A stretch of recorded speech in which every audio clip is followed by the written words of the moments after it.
China's biggest mistake. China challenges U.S. Navy ships to war.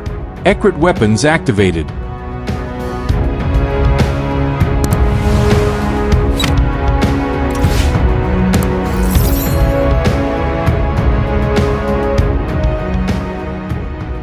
A United States warship recently conducted a rearm at sea operation, demonstrating the Navy's capability to sustain combat power during a potential war with China in the vast Pacific. The destroyer USS Farragut had its missile canisters reloaded while anchored alongside the crane ship USNS Gopher State off the coast of Virginia on July 17, the U.S. Navy said. The U.S. military has identified China, operator of the world's largest navy by hull count, as both a threat and a challenge in its priority theater, the Indo Pacific, where it has deployed its most capable units, including missile-armed destroyers and nuclear-powered submarines. The rearmament demonstration comes amid concerns about how the U.S. Navy can sustain its presence at sea during combat, such as in its Red Sea operations, which expended a large number of missiles without diverting warships to distant ports for replenishment. While U.S. warships can reload their munitions at bases or friendly ports across the Western Pacific, including those in Japan and Guam, China has built a missile arsenal capable of targeting such facilities, potentially putting them out of action on the first day of a war. According to a photo released by the U.S. Navy, the Gopher State simultaneously transferred 3 missile canisters to the Farragut during what the official described as a vertical launching system, VLS, rearmament evolution, conducted as part of large-scale global exercise 2025.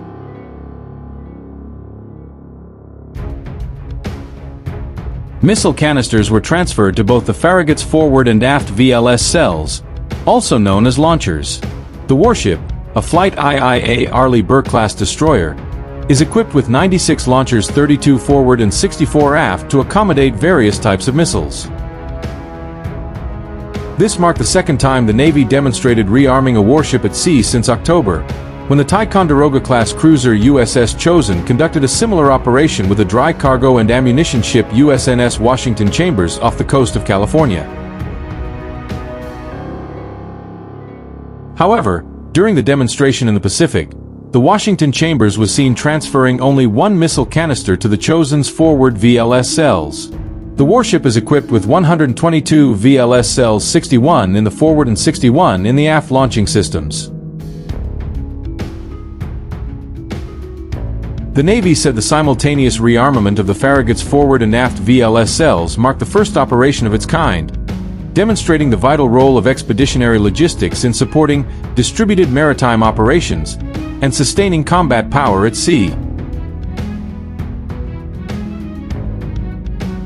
Distributed maritime operations is the Navy's operating concept in response to China's anti-ship capabilities. Its features include making it harder for the adversary to target U.S. ships by dispersing them over a larger area and spreading weapons across different platforms.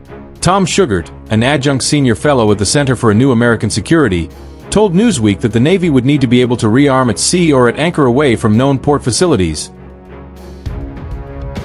Given the threat China poses to U.S. regional bases and the long distances from home waters at which U.S. warships would need to operate in a trans-Pacific conflict. Following the Chosen's rearm at sea demonstration, then Navy Secretary Carlos Del Toro called this ability critical to any future conflict in the Pacific. Without the ability to rearm at sea, our service combatants must return to port, sometimes thousands of miles away.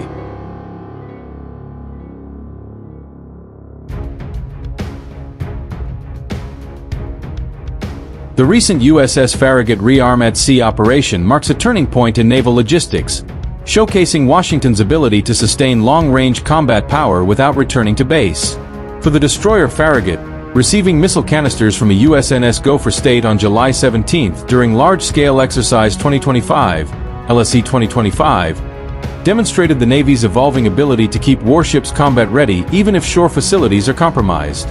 Given China's growing anti-access/area denial, A2/AD, capabilities, especially its missile arsenal threatening U.S. bases in Guam, Japan, and Hainan, the ability to resupply at sea is no longer optional but essential.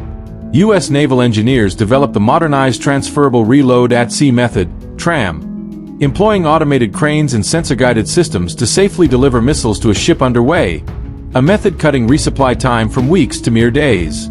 Earlier this year, the USS Chosen conducted the first U.S. rearming at sea operation since the Cold War. With only one missile canister transferred in that exercise, it nevertheless provided proof of concept. The Farragut mission, supplying both forward and aft VLS cells, represented the first simultaneous dual-cell replenishment conducted on a destroyer, emphasizing the increasing sophistication of U.S. naval logistics. Navy strategists emphasize the concept of distributed maritime operations, DMO, a doctrine designed to disperse forces across vast ocean areas to complicate enemy targeting and preserve battle resilience. Sustaining such an operation requires at-sea rearming, especially if shore-based support becomes vulnerable to precision strikes. These capabilities also address a logistical vulnerability exposed in past Middle East deployments, where warships fired large quantities of missiles and had to divert to distant ports for resupply, creating dangerous operational gaps. In the Indo Pacific context, if a war erupts, Chinese missile capabilities could render forward bases unusable from day one. In that scenario, the U.S. Navy must resupply at sea or anchor operations thousands of miles away, both costly in time and risk. Meanwhile, China continues modernizing its naval forces, including expanding its aircraft carrier fleet and deploying advanced missile systems. But Chinese platforms currently lack a comparable at-sea rearming capability. This gives the U.S. Navy a strategic edge, providing continuous missile-armed presence even in contested waters. Tom Shugart from the Center for a New American Security noted that future wartime scenarios would likely unfold far from safe havens. The ability to reload at sea ensures the U.S. fleet doesn't have to withdraw from contested zones for resupply, a critical differentiator if war breaks out.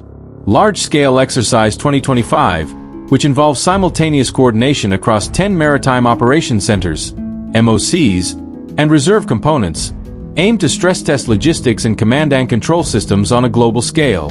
Rear Admiral John Gumbleton described it as preparation to win the full spectrum of conflict, anywhere, anytime. The Farragut rearming exercise off Virginia was one of many preparation steps.